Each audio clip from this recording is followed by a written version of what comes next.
कलवारी पे देखो कैसा ये नजारा, परमेश्वर का बेटा लटका बेसहारा।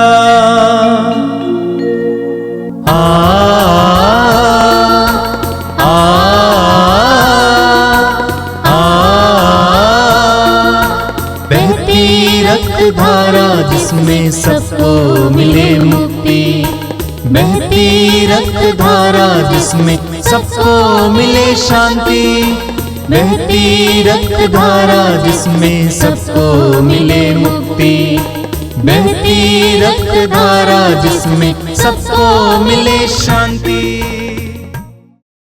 ख्रिस्त में मेरे प्यारे भाई और बहनों, पवित्र रक्ताभिषेक की इस महत्वपूर्ण प्रार्थना सभा में मैं आपका हार्दिक स्वागत करता हूं। आइए हम शुरू करते हैं।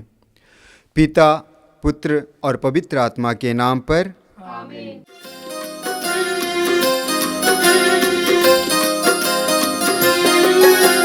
यीशु के बदन से बही जो लहू की धारा, उसमें धुले हमारे पापों के दाग सारे। यीशु के बदन से बही जो लहू की धारा, उसमें धुले हमारे पापों के दाग सारे।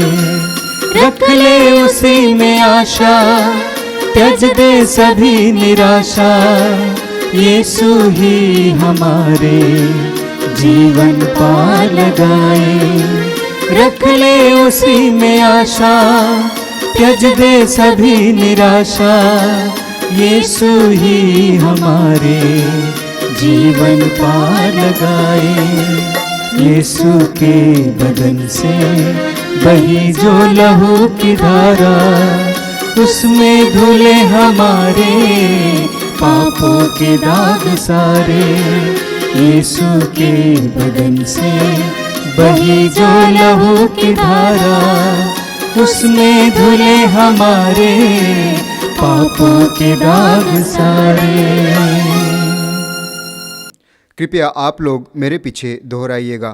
हे प्रेमी पिता, हम तुझे धन्यवाद देते हैं क्योंकि तूने हमसे इतना प्रेम किया कि हमारे लिए अपने एकलौते पुत्र को ही अर्पित किया, जिससे जो उसमें विश्वास करें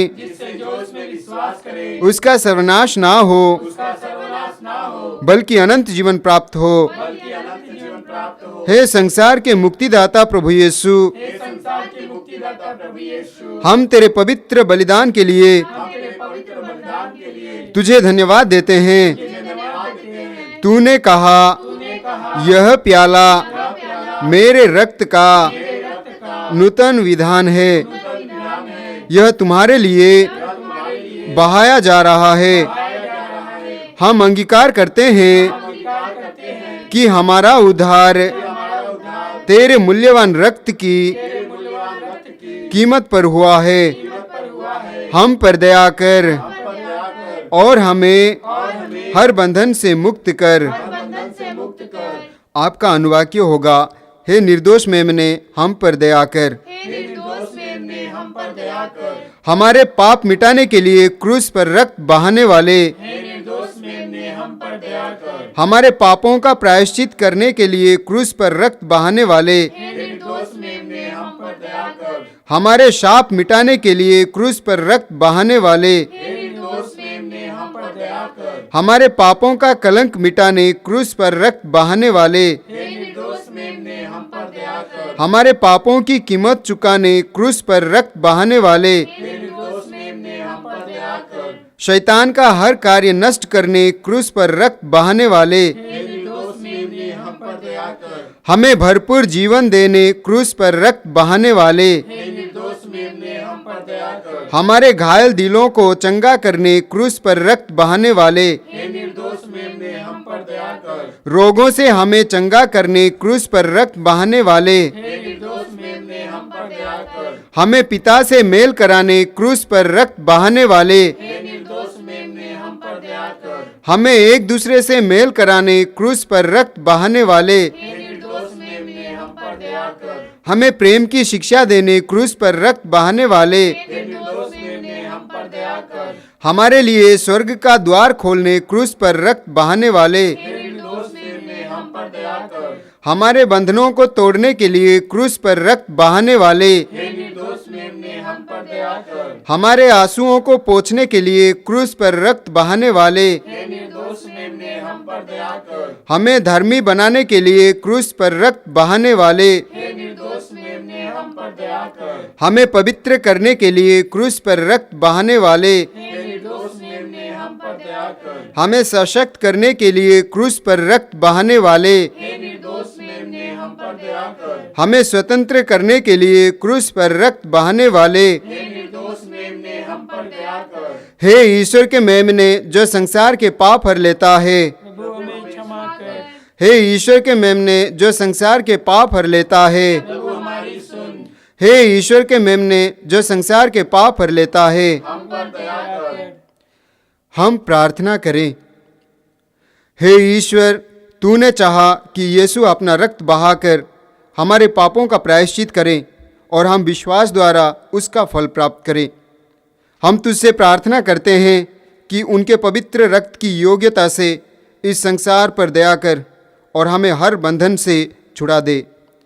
हम यह प्रार्थना करते हैं उन्हीं प्रभु यीशु ख्रिस्त के द्वारा। आमीन। हे हमारे पिता जो स्वर्ग में है, तेरा नाम पवित्र माना जाए, तेरा राज्य आवे, तेरी इच्छा जैसे स्वर्ग में है वैसे इस पृथ्वी पर भी पूरी हो। हमारा प्रतिदिन का आहार आज हमें दे और हमारे अपराध हमें क्षमा कर जैसे हम भी अपने अपराधियों को क्षमा करते हैं, और हमें परीक्षा में ना डाल परंतु बुराई से बचा। आमीन।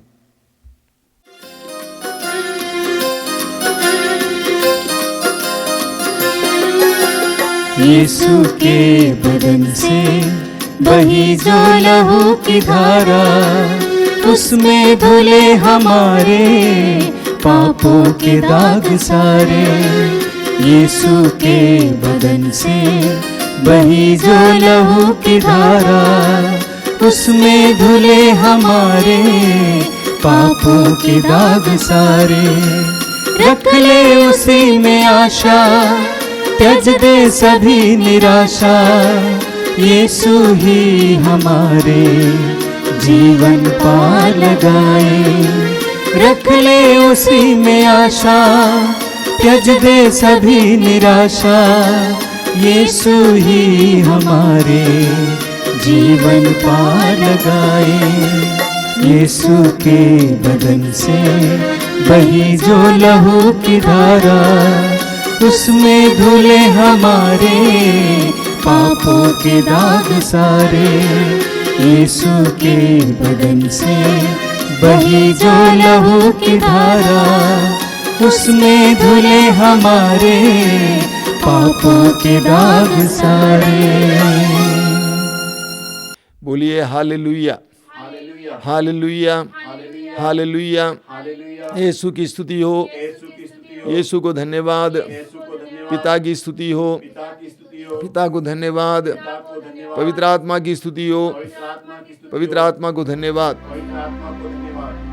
अपनी आंखें बंद कीजिए और प्रभु के पवित्र वचनों को ग्रहण करने के लिए इस समय अपने हृदय और मन को तैयार कीजिए। प्रभु यीशु अपने पवित्र वचनों के द्वारा इस समय हमारे जीवन में चिन्ह और चमत्कार प्रकट करना चाहते हैं। प्रार्थना कीजिए पवित्र आत्मा से, पवित्र आत्मा मेरी बुद्धि को प्रकाशित कीजिए, मेरे हृदय को प्रकाशित कीजिए। प्रभु के पवित्र वचनों को सुनने के लिए, ग्रहण करने के लिए मेरे हृदय को तैयार कीजिए। मैं जहां बैठा हूं उस जगह पर तेरी उपस्थिति प्रदान कीजिए। पवित्र रक्ताभिषेक प्रार्थना के द्वारा मेरे और मेरे परिवार के जीवन में तेरे चिन्ह और चमत्कार प्रकट हो जाएं। मैं तेरी ओर अग्रसर हो सकूं, तेरी ओर बढ़ सकूं। प्रार्थना कीजिए समय अपने हृदय को पूरी तरह से प्रभु के वचन सुनने के लिए तैयार कीजिए। पवित्र आत्मा से प्रार्थना कीजिए।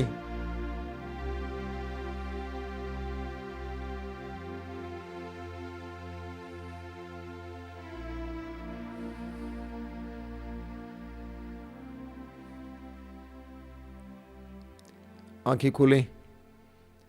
मेरे प्रिय भाई और बहनों, मैं इस पवित्र रक्ताभिषेक प्रार्थना में फिर एक बार आपका स्वागत करना चाहता हूँ। ये हमारे लिए प्रभु की ओर से एक उपहार है और इसके द्वारा संसार भर में सैकड़ों हजारों विश्वासियों को कृपाएं प्राप्त हो रही हैं। बड़े बड़े चिन्ह और चमत्कार हो रहे हैं, रोगों से चंगाई मिल रही है। और मैं आपको बताना चाहता हूं कि आप इस समय जब इस प्रार्थना में भाग ले रहे हैं, आपके जीवन में भी प्रभु कार्य कर रहे हैं। आप इस प्रार्थना सभा को देखने के लिए नहीं बैठना, बल्कि इसमें सहभागी होना, प्रार्थना को दोहराना, वचन को सुनना, ध्यान से गीत गाना, पूरी तरह से लीन हो जाना। और उस समय प्रभु आपके जीवन में कार्य करेंगे। देखने से कुछ नहीं हो सकता है, आपको सम्मिलित होना है, सहभागी होना है, शामिल होना है। बोलिए hallelujah, hallelujah, hallelujah, hallelujah, hallelujah, hallelujah, hallelujah. मेरे प्रिय भाई और बहनों, हम सभी को अपने पुरखों से, अपने पूर्वजों से बहुत सारी बातें मिली हैं। हमें उनसे शक्ल मिली है, हमारी शक्ल उनसे मिलती जुलती है। हमें उनसे संपत्ति मिली है, जायदाद मिला है। हमें उनसे आध्यात्मिक गुण मिले हैं, संस्कार मिला है, उनके आध्यात्मिक जीवन का फल प्राप्त हुआ है। हमें उनके नाम में सहभागिता मिली है। अगर समाज में उनका अच्छा नाम था तो वह हमारे लिए भी बना हुआ है। हमें उनसे यश मिला है। हमें हमारे पुरखों से बहुत सारी चीजें मिलती हैं, लेकिन यह भी सच्चाई है कि उनके अपराधों, उनकी कमियों, घटियों का भी हमें मिला है कुछ। उनके पापों और अपराधों का भी फल हमें मिला है। यह भी एक वास्तविकता है, एक सच्चाई है। हम पढ़ेंगे निर्गमन ग्रंथ की अध्याय 20 उसके वाक्य 6 में प्रभु कहते हैं, जो मुझे प्यार करते हैं और मेरी आज्ञाओं का पालन करते हैं, मैं 1000 पीढ़ियों तक उन पर दया करता हूं। प्रभु कहते हैं, जो मुझको प्यार करते हैं और मेरी आज्ञाओं का पालन करते हैं, मैं 1000 पीढ़ियों तक उन पर दया करता हूं। लेकिन उसी अध्याय के वाक्य 5 में हम क्या पढ़ते हैं? दूसरे हिस्से में प्रभु कहते हैं, जो मुझसे बैर करते हैं, मैं 3री और 4थी पीढ़ी तक उनकी संतति को उनके अपराधों का दंड देता हूं। और एक बार पढ़ता हूं, प्रभु कहते हैं, जो मुझसे बैर करते हैं, मैं 3री और 4थी पीढ़ी तक उनकी संतति को उनके अपराधों का दंड देता हूं। प्रभु अन्यायी नहीं है। प्रभु कहते हैं कि 1000 पीढ़ियों तक उनकी संतान को आशीष दूंगा जो मुझसे प्यार करते और मेरी आज्ञाओं का पालन करते हैं। लेकिन ठीक इसके विपरीत प्रभु कहते हैं, जो मुझसे प्यार नहीं करते हैं, बैर करते हैं, मेरी आज्ञाओं का पालन नहीं करते हैं, मैं 3री और 4थी पीढ़ी तक उनको संतति को दंड दूंगा। तो हमें अपने माता पिताओं से अच्छाइयां प्राप्त हुई हैं और उसी तरह हमारे माता पिता में कमियां थी, उससे भी हमें सहभागिता मिली है। कभी कभी हम लोग दूसरे पक्ष को ज्यादा जोर देते हैं। कभी कभी हम लोग सोचते हैं कि हमारे जीवन में जितनी परेशानियां, उसका कारण हमारे पुरखे हैं। पूरी तरह से हमारे पुरखे उसके लिए कारण नहीं है। एजेकिएल नबी के ग्रंथ के अध्याय 18 और उसके वाक्य 2 और 3 में हम पढ़ेंगे। उसी तरह यिर्मयाह नबी के ग्रंथ के अध्याय 31 उसके वाक्य 29 और 30 में हम पढ़ेंगे। प्रभु कहते हैं कि मैं क्या सुन रहा हूं, तुम कहते हो हमारे बाप दादों ने खट्टे अंगूर खाए और हमारे दांत खट्टे हो गए। प्रभु कहते हैं, ये कैसे हो सकता है? तुम्हारे बाप दादों ने खट्टे अंगूर खाए और तुम्हारे दांत खट्टे हो गए। प्रभु कहते हैं, जो खट्टे अंगूर खाएंगे उनके दांत खट्टे हो जाएंगे। यानी प्रभु ये कहना चाहते हैं कि तुम्हारे सारी विपत्तियों के लिए माँ बाप को या पुरखों को जिम्मेदार ठहराना गलत है। लेकिन यह भी सच्चाई है कि हमारे जीवन में पुरखों की कमी और कमजोरियों का असर पड़ा है। हम पढ़ते हैं शोक ग्रंथ के अध्याय 5 उसके वाक्य 7 में, शोक ग्रंथ उसके अध्याय वाक्य 7 में हम पढ़ते हैं, हमारे पूर्वजों ने पाप किया और वे मर चुके हैं। हमारे पूर्वजों ने पाप किया और वे मर चुके हैं और उनके अपराधों का फल हम भोग रहे हैं। वचन कहता है, हमारे पुरखों ने पाप की अपराध किया और उसका फल हम भोग रहे हैं। एक सच्चाई है, एक सच्चाई है। दाऊद ने पाप किया। इस्राएल का राजा दाऊद, ईश्वर के द्वारा विशेष रूप से चुना गया दाऊद, उसने पाप किया। सामुएल के दूसरे ग्रंथ के अध्याय 11 में हम पढ़ते हैं, उसने अपने ही एक सैनिक की पत्नी के साथ व्यभिचार किया। नतीजा, उसके समस्त परिवार पर घातक बातें आ गई। उसके एक बेटे ने अपनी बहन के साथ बलात्कार किया, दूसरे बेटे ने उस बेटे को, उस भाई को मार डाला। दाऊद के एक पाप के कारण उसके समस्त परिवार पर तलवार टंगी, जैसा कि नबी नाथान ने कहा। अगर दाऊद ने पाप नहीं किया होता तो उसके परिवार में इस तरह की विसंगतियां नहीं आती, इस तरह की विपत्तियां नहीं आती। ये सच्चाई है। आप पढ़ेंगे बारूक के ग्रंथ के अध्याय 3 में, बारूक का ग्रंथ अध्याय 3 वाक्य 4 और 5 में हम पढ़ते हैं, सर्वशक्तिमान प्रभु इस्राएल के ईश्वर, मृत्यु के पंजे में पड़े इस्राएलियों की प्रार्थना सुन।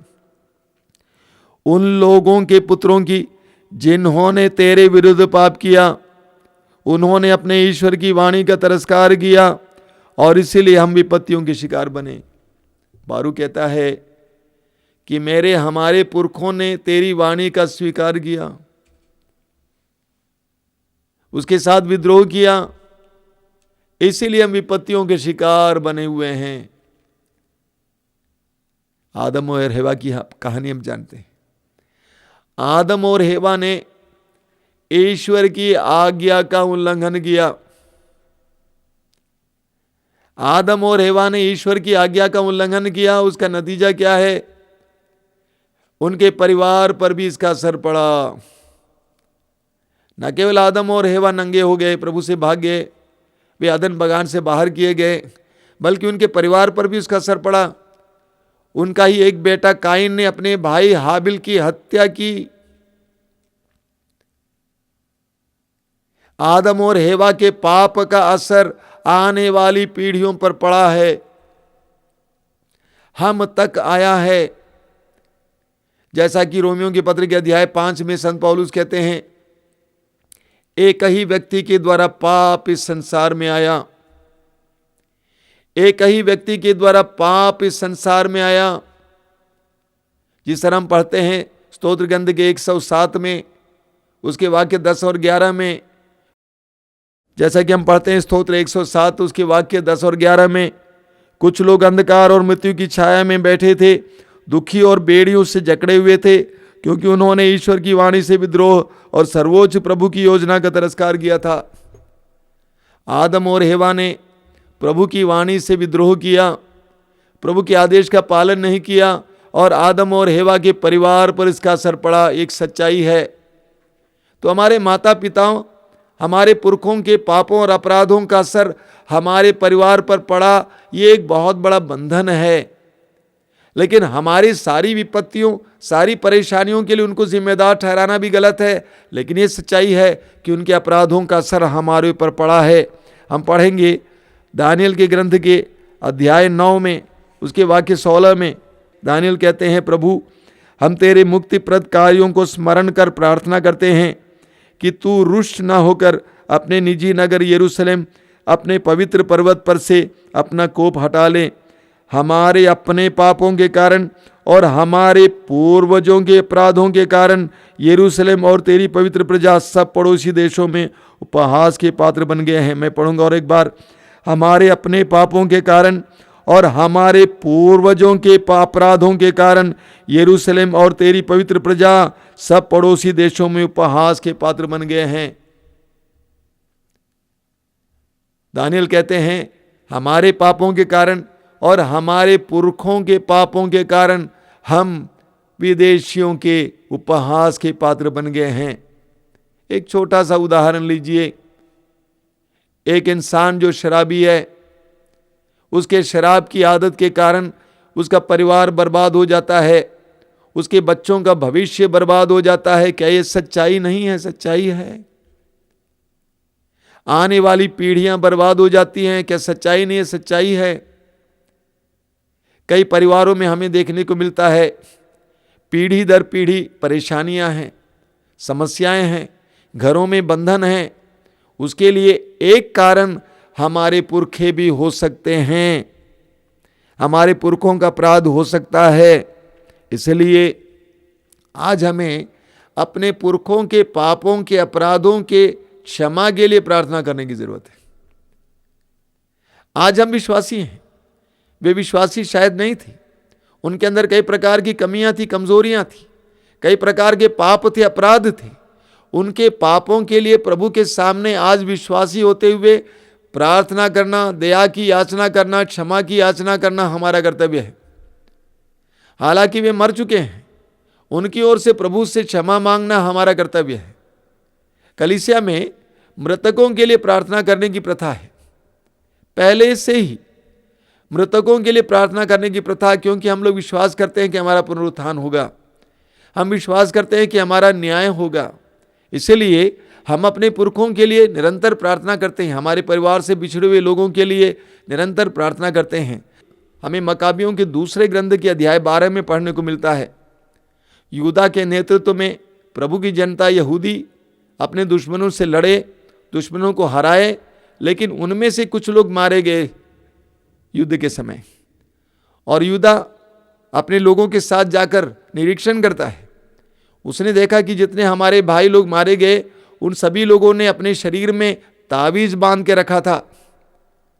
इस अपराध के लिए यूदा बाद में उनके नाम पर बलि चढ़ाने के लिए यरूशलेम में पैसा भेजते हैं। वचन में लिखा हुआ है, मकाबियों का दूसरा ग्रंथ उसके अध्याय 12 वाक्य 43 में, इसके बाद यूदा ने लगभग 2000 रुपये का चंदा एकत्र किया और उसे यरूशलेम भेज दिया, जिससे वहां पाप के प्रायश्चित के रूप में बलि चढ़ाए जाए। तो यूदा ने पैसा इकट्ठा किया और यरूशलेम भेजा, ताकि इन मृतकों की आत्मा की शांति के लिए, उनके पापों के प्रायश्चित के रूप में उन्होंने बलि चढ़ाने के लिए पैसा भेजा। मेरे प्रिय भाई और बहनों, हमारे पुरखों के पापों के अपराधों की क्षमा याचना के लिए हमें भी प्रार्थना करने की जरूरत है। कैथोलिक कलीसिया में मृतकों के लिए मिस्सा बलिदान चढ़ाने की प्रथा है। ये बहुत ही अच्छी प्रथा है। मेरे बहुत अच्छे अनुभव हैं। कई साल पहले इस तरह के कार्य में मैं बहुत ज़्यादा रुचि रखता था। हमारे आश्रम में एक बहन रहती थी, हमारे स्टाफ में। उस बहन की शादी 15 साल की उम्र में हुई थी और उसका पति शराबी था। जब वो लड़की थी, उस समय उसकी शादी हुई थी, उस समय से उसका पति उसको मारता था, बहुत बुरी तरह से मारता था। और उसका पति गुजर गए। पति के गुजरने के बाद ये बहन प्रार्थना में आई, आश्रम से जुड़ी, करिश्माई नवीकरण में आई। उन्होंने एक दिन मुझसे कहा कि मेरे पति मुझे सपने में दिखाई देते हैं, और जब भी मुझे मेरे पति सपने में दिखाई देते हैं, उसके बाद अगले दिन से मैं बीमार पड़ जाती हूँ। ये उनका बार बार का अनुभव था। तो मैंने उनसे कहा कि आप एक काम करना, अपने पति की आत्मा की शांति के लिए प्रार्थना करना, उसके पापों की क्षमा के लिए प्रार्थना करते हुए मिस्सा बलिदान चढ़ाना। और उन्होंने ऐसा ही किया। उसके बाद उनके पति सपने में दिखते भी हैं तो अच्छे ढंग से दिखाई देते हैं, खुश दिखाई देते हैं, वो बीमार नहीं पड़ती हैं। बोलिए hallelujah, hallelujah, hallelujah, hallelujah, hallelujah. कई साल पहले एक सिस्टर यहाँ पे आई थी। उन्होंने कहा कि कभी कभी रात को मुझे अपना चचेरा भाई सपने में दिखाई देता है। उनका चचेरा भाई दुर्घटना में मरे थे, और सपने में किस तरह दिखाई देता है, उसके दोनों हाथ कब्र से बाहर आते हैं, और दोनों हाथ कब्र से बाहर आते हैं उसकी कब्र से, और वो हाथ को इस तरह हिला हिलाकर इस बहन को अपने पास बुलाता है। जब भी ये बहन सपना देखती थी, उसके बाद डर जाती थी, घबरा जाती थी, कई दिन तक वो दूसरों से बात नहीं कर पाती थी। मैंने उससे कहा, आप एक काम करो, इसकी आत्मा की शांति के लिए निरंतर प्रार्थना करना और इसके नाम पर मिस्सा बलिदान चढ़ाना। और ऐसा ही किया। उसके बाद वो भाई सपने में दिखता नहीं, अगर दिखता भी है तो अच्छे ढंग से मुस्कुराते हुए दिखाई देता है। बोलिए hallelujah, hallelujah, hallelujah, hallelujah, hallelujah. तो मेरे प्रिय भाई और बहनों, संक्षेप में हमारे पुरखों के लिए प्रार्थना करना हमारी जिम्मेदारी है। विशेष करके अगर हमारे पुरखे पापमय जीवन जीते हुए मरे हैं, अविश्वास की परिस्थिति में मरे हैं,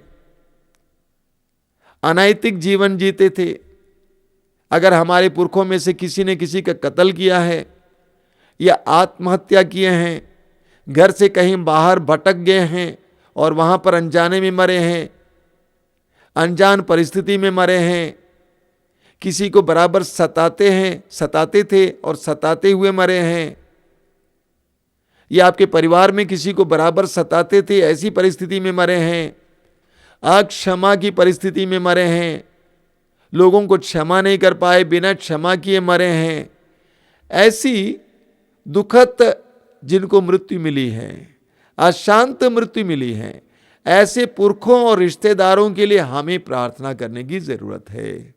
आज की आराधना में हम उनके लिए विशेष प्रार्थना करेंगे। आइए हम प्रार्थना करें। अपनी आंखें बंद कीजिए। इस समय अपने परिवार को देखने का प्रयास कीजिए। अपने परिवार से अगर कोई पुरखे, रिश्तेदार इस तरह पापमय अवस्था में मरे हैं, उनको याद कीजिए। हो सकता है हमारे रिश्तेदार हों, भाई हों, बहन हों, माँ बाप हों, दादा दादी, नाना नानी या अन्य पुरखों के बारे में आपको ज्ञान है, उनको इस समय याद कीजिए। आज हम उनके लिए प्रार्थना करने जा रहे हैं। उन सभी को हमारी प्रार्थना की आवश्यकता है, विशेष करके जिनकी आत्माएं अभी भी अशांत हैं, जो आपको सपने में बार बार दिखाई देते हैं, जो आपको लगता है कि आपको तंग करते हैं, उन सभी को याद कीजिए। आज हम उनके लिए प्रार्थना करने जा रहे हैं। आराधना में हम उनके लिए प्रार्थना करेंगे। इस समय याद करना कौन कौन है जो मेरे परिवार में, मेरे रिश्तेदार, मेरे पूर्वज जो इस तरह की मौत मरे हैं और जिनको मेरी प्रार्थना की आवश्यकता है, उन सबको याद करना इस समय। प्रभु यीशु इस समय उन सभी हमारे पुरखों और रिश्तेदारों को तेरे सामने लाते हैं जो आज हमारी प्रार्थना की आवश्यकता में है, जिनकी आत्माएं अशांत हैं मरने के बाद। उन सब पर दया करना।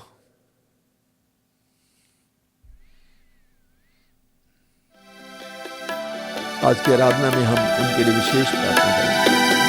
तेरी आराधना करूं, तेरी आराधना करूं, पाप क्षमा कर जीवन दे दे, दया की याचना करूं।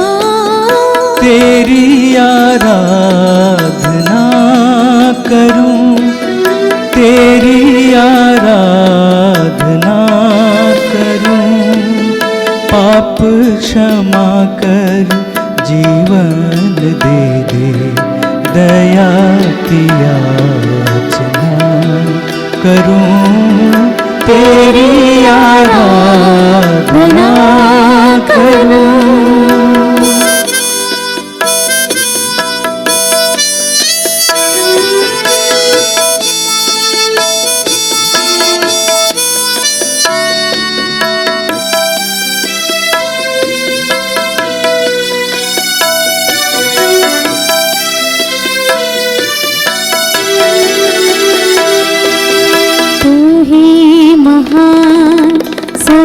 सर्वशक्तिमान तू ही है मेरे जीवन का संगी, तू ही महान सर्वशक्तिमान, तू ही है मेरे जीवन का संगी।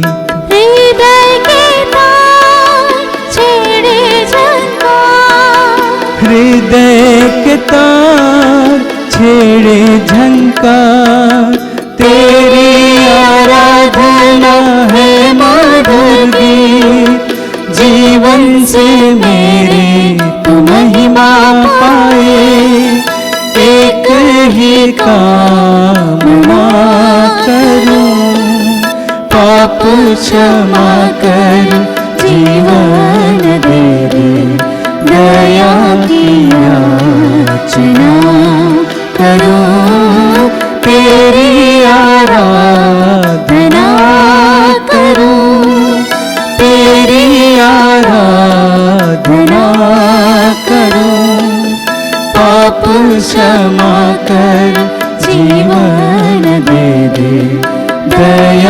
की याचना करूं, तेरी आराधना करूं, तेरी आराधना करूं।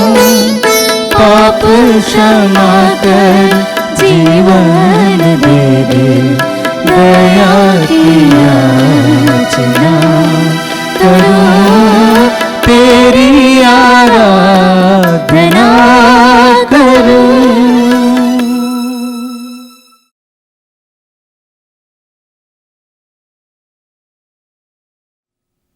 प्रभु की उपस्थिति को अंगीकार कीजिए इस समय और प्रभु की आराधना में कुछ समय बिताइए। करुणामय प्रभु, सारे संसार के मुक्तिदाता यीशु, हम पापियों और दुर्बलों के लिए संसार में उतरने वाले परमेश्वर का बेटा, और वो अपने आप को रोटी का रूप देकर इस समय हमारे बीच विराजमान हैं, उनको स्वीकार कीजिए, अंगीकार कीजिए। यीशु को इस समय अपने जीवन में स्वागत कीजिए। विश्वास कीजिए कि प्रभु यीशु साक्षात जीवित यीशु समय हमारे बीच में विराजमान है। यीशु ही हमारे सवालों का जवाब है, हमारी समस्याओं का समाधान हम जानते हैं, और इसीलिए सारे हृदय से यीशु के समय अपने जीवन में स्वागत कीजिए। बोलिए, यीशु मैं तेरा स्वागत करता हूँ, मेरे जीवन में आइए, मेरे परिवार में आइए, मेरी दुविधाओं में आइए, मेरी विपत्तियों में आइए, मेरे संकटों में आइए, मेरे परिवार की तंगी में आइए, मेरी बेरोजगारी में आइए, मेरी दुर्बल अवस्था में आइए, मेरे रोगमय अवस्था में आइए। आइए यीशु, आइए। पवित्र आत्मा के द्वारा इस समय मेरे हृदय को मजबूत कीजिए। पवित्र आत्मा के द्वारा मेरे विश्वास को दृढ़ कीजिए। तेरी उपस्थिति को स्वीकार करने, अंगीकार करने की कृपा दीजिए यीशु। इस समय प्रभु का स्वागत करना, यीशु को आपके जीवन में आने दीजिए। सामर्थ्यवान प्रभु यीशु को, शक्तिशाली प्रभु यीशु को, मरने के बाद तीसरे दिन मृतकों में से जी उठे यीशु को आपके जीवन में आने दीजिए। ये विश्वास कीजिए कि आज इस प्रार्थना के दौरान यीशु आपको स्पर्श कर रहे हैं, यीशु आपके करीब हैं, यीशु की महिमा आपके चारों ओर है। अपने हृदय और आत्मा को इस समय यीशु के सानिध्य में रखिए। अगर नींद आ रही है, अगर मन में किसी प्रकार की अन्य बात आ रही है, उन सारी बातों को यीशु को समर्पित कीजिए। कहिए, यीशु तू मेरा प्रभु है, तू मेरा मालिक है, तू मेरे समस्याओं का समाधान है, तू मेरे सवालों का जवाब है, तू मेरा आदि है, अंत है, तू जीवन का स्रोत है। यीशु को स्वीकार करना इस समय। आइए यीशु, हमारे जीवन में आइए, हमारे आंसुओं को मिटाने के लिए, हमारी थकान को मिटाने के लिए, हमारी अशांति को दूर करने के लिए, हमारी बेचैनी को दूर करने के लिए। आइए यीशु, आइए, आइए यीशु, आइए, आइए यीशु, आइए, मेरे पीछे दोहराइए। Hallelujah, hallelujah, hallelujah, hallelujah. परम प्रसाद में उपस्थित यीशु, मैं तेरी आराधना करता हूँ। परम प्रसाद में उपस्थित यीशु, मैं तेरी आराधना करता हूँ। संसार के मुक्तिदाता यीशु, मैं तेरी आराधना करता हूँ। मेरे मुक्तिदाता यीशु, मैं तेरी आराधना करता हूँ। मृतकों के पुनरुत्थान यीशु, मैं तेरी आराधना करता हूँ। अनंत जीवन के स्रोत यीशु, मैं तेरी आराधना करता हूँ। पुनरुत्थान और जीवन यीशु, मैं तेरी आराधना करता हूँ। मार्ग, सत्य और जीवन यीशु, मैं तेरी आराधना करता हूँ।